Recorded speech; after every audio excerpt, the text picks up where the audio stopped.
ધોરણ 9 ગુજરાતી માધ્યમ subject Sanskrit chapter number 2 કુલસ્ય આચાર એટલે કે કુળની આચાર એટલે કુળની પરંપરા.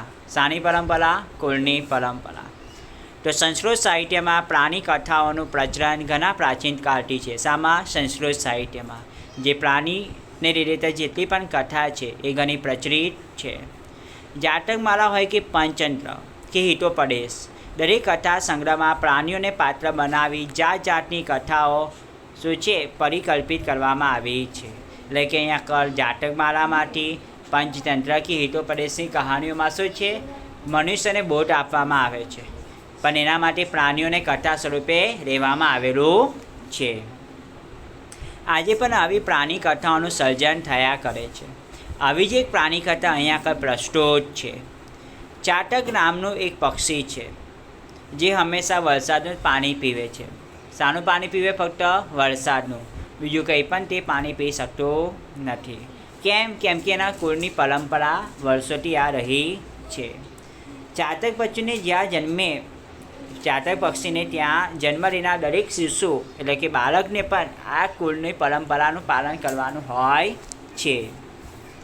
આજે પણ એકવાર તરસથી પીડાવતી ચાતક શિશુ પોતાની જનની વાત ન માનીને તે પોતાના આ આદર્શનો શું છે ત્યાગ કરવા તત્પર બને છે. તો એકવાર એક ચાતક શિશુ હોય છે જે તરસથી પીડાયેલું હોય છે અને પોતાની જનની એટલે કે માતાની વાત સાંભળતું નથી અને તળાવનું પાણી પીવા માટે તત્પર થઈ જાય છે. ત્યારે અચાનક તેને એક નિર્ધન ખેડૂત પિતા પુત્રનો સંવાદ સાંભળવા મળે છે. નિર્ધન એટલે કે જેની પાસે પૈસા ન હોય, ગરીબ, નિર્ધન કહેવામાં આવે. એવો એક ખેડૂત પિતા પુત્ર વચ્ચે જે વાતચીત થાય છે તે આ વાતચીત કોણ સાંભળી જાય છે? ચાતક શિશુ સાંભળી જાય છે. અને નિર્ધન પિતા પુત્ર પાસેથી પ્રેરણા મેળવે છે અને જનની પાસે પાછું ફરે છે અને પોતાના આદર્શને પાળવા માટે શું છે તૈયાર થઈ જાય છે. પણ ચાતક શિશુ પ્રસ્તુત પાઠમાં પરંપરાથી ચાલ્યા આવતા અને જીવનને ઉન્નત બનાવવા વિવિધ આચારોને પાળવાની પ્રેરણા આપણને આ પાઠમાંથી મેળવવાની છે. પ્રાણીઓને નિમિત્ત બનાવવામાં આવ્યા છે. છેવટે તો માણસને ઉપદેશ આપવામાં આવ્યા છે. અહીંયા આગળ પ્રાણીઓના ઉદાહરણ દ્વારા મનુષ્યને શું આપવામાં આવે છે? ઉપદેશ આપવામાં આવે છે. એ સાથે અહીં વપરાયેલા જેટલા પણ ક્રિયાપદ છે, કારક પદ છે, એ દરેકનો અભ્યાસ આપણે કરવાનો છે. આ પાઠની અંદર તમને ચાતક શિશુના ઉદાહરણ દ્વારા મનુષ્યને સમજાવવામાં આવ્યું છે કે મનુષ્યએ પોતાના કુળની પરંપરા પાળવવી જોઈએ. વર્ષોથી જે આપણે આપણા પૂર્વજો તરફથી જે કંઈ પણ મળ્યું છે વારસાગત, એને આપણે જીવનમાં આગળ લઈ જવાનું છે અને એની પરંપરાને આપણે શું છે પરંપરાનું પાલન કરવાનું છે.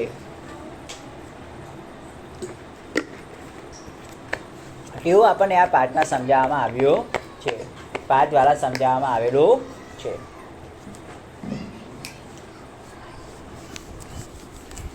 રેડી? એક ચાતક શિશુ આસિત અર્થાત એક ચાતક શિશુ હોય છે. સ એકદા તૃષયા પીડિત જનન્યા સમીપમ વ્રજતી વદતી ચ અંબ તૃષામાં પીડયતી.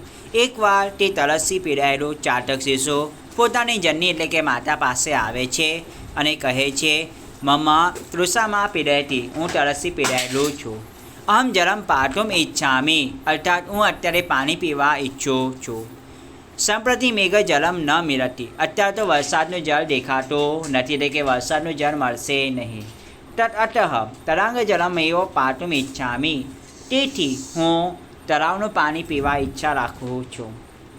જનની વદતી, ત્યારે તેના પ્રત્યુત્તરમાં માતા કહે છે, બાળ એટલે કે બાળક, વયમ તું મેઘ જલમ એવમ પીબામહ તરાંગ જલમ ન પીબામહ. અર્થાત તેની માતા કહે છે કે બાળક, આપણે વરસાદનું જ પાણી પીએ છીએ, મેઘનું જ પાણી પીએ છીએ, તળાવનું પાણી પીતા નથી. એસહ અસ્માકમ કુલસ્ય આચાર, અને આ જ આપણે કુળની પરંપરા છે કે આપણે વરસાદનું જ પાણી પીએ છીએ, મેઘનું પાણી પીએ છીએ. અતઃ ત્વમ તળાંગ જલમ પાતુમ ન શક્નોસી, તેથી આપણે તળાવનું પાણી પીવું ન જોઈએ. ચાતક શિશુ કથયતી, ચાતક શિશુ કહે છે, અંબ એટલે કે માતા, મહતી મેં તૃષા, હું ઘણો તરસથી પીડાયેલો છું. અધુના આકાશે મેઘામ ન પશ્યામે, અને અત્યારે આકાશમાં મેઘ એટલે કે વાદળ દેખાતા નથી.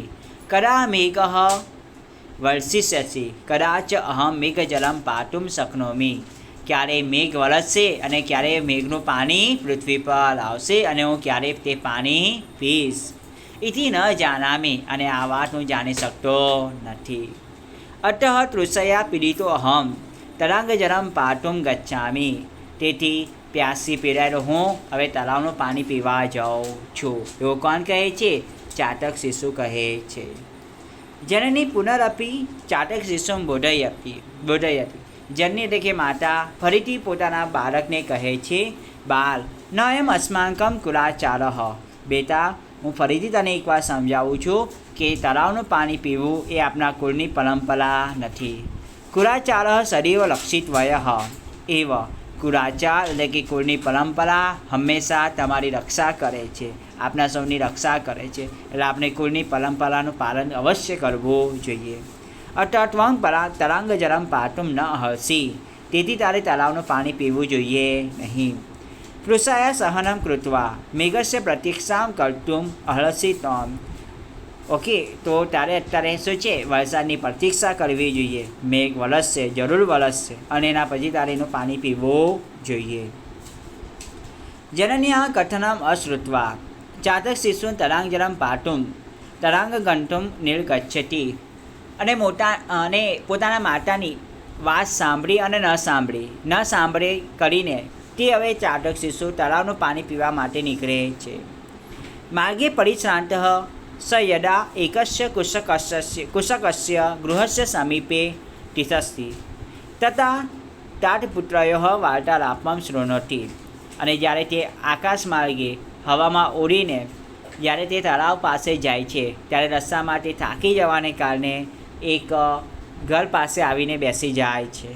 અને એ ઘરમાં એક વૃદ્ધ ખેડૂત પિતા અને એના પુત્ર વચ્ચે જે વાતચીત થાય છે તે વાતચીત એ ચાતક શિશુ સાંભળે છે. કૃષક વૃદ્ધ મરણાસન ચ આસિત, કૃષક એટલે ખેડૂત, એટલે કે જે વૃદ્ધ ઘરડો જે ખેડૂત છે તે મરણ પથારીએ છે, એટલે કે એનું કોઈ પણ સમયે મૃત્યુ થઈ શકે છે.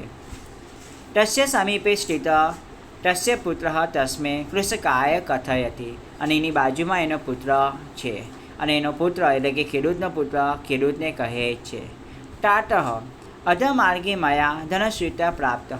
તાર એટલે કે પિતાશ્રી, જ્યારે હું ઘરે પાછો આવી રહ્યો હતો ત્યારે મને રસ્તામાં ધનથી ભરેલી બેગ મેં જોઈ, એટલે કે મને ધનથી ભરેલી બેગ મને મળી.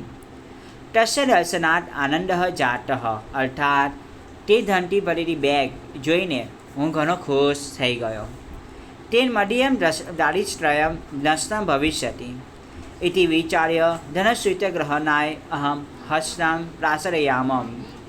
ધનથી ભરેલી બેગ જોઈને મારા મનમાં વિચાર આવ્યો કે આ ધનથી ભરેલી બેગ જો હું ઉપાડી લઉં તો અને આપણને મળી જાય તો આપણું જેટલું પણ દુઃખ છે એ બધું દુઃખ દૂર થઈ જશે. અને એવો વિચાર કરીને મેં ધનની બેગ ઉઠાવવા માટે હાથ લાંબો કર્યો, અને જેવો મેં હાથ લાંબો કર્યો તે ક્ષણે મને તમારી વાત યાદ આવી. કિંતુ તદેવ મયા ભવદીય ઉપદેશ સ્મૃત.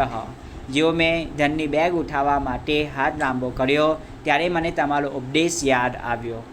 અન્યસ્ય ધનસ્ય ગ્રહણમ અસ્માકમ કુલાચાર ન ઇતિ, એટલે કે બીજાના ધન પર પોતાનો અધિકાર કરવો એ આપણા કુળની પરંપરા નથી.